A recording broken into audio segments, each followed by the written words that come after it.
With your layout preparations complete in the digitizer, it's time to move forward with actually creating the framing layout. A good final thing to check is to verify there are no warning symbols here in this column, indicating material that you've drawn but did not actually put in your list.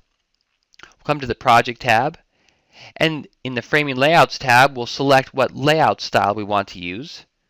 Verify that the Label Positioning button is turned on so we don't have any overlapping labels.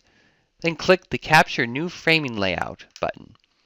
Here we can give our new framing layout a title, in this case Upper Floor Framing, which will appear in the sidebar of our framing layout. Click OK, and the framing layout is created. And here is a preview of that framing layout. In the upper right hand corner is the material list for the items drawn in this framing layout, and the lower left are the framing details that have been specified on this plan. You are also able to make adjustments to the image itself. Here we right click on the image and can set that image to be at a specific scale when it's printed out. Here we've set it out to be 1/4 inch per foot. We can also reposition that image and place it in different places on the page. Or we can right click and set it back to fit to page, making it as large as possible and not to any particular common scale. If we close the preview window, we'll see that this framing layout that we've just created is listed here in our Framing Layouts tab.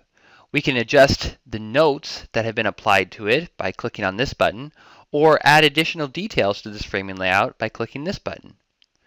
If we want to view this framing layout in a different page or layout style, we don't need to create a new one. We can just select it from the list and click the View button, and we'll see this framing layout in that particular view.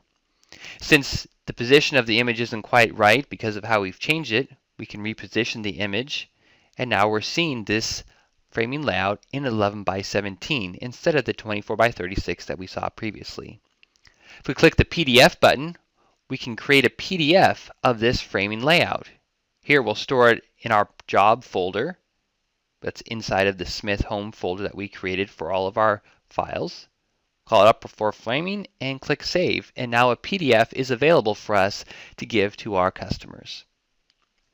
You can create additional framing layouts for all of the different floors and parts of your project by repeating these same steps of preparation in the digitizer and then creation here in the Projects Framing Layouts tab.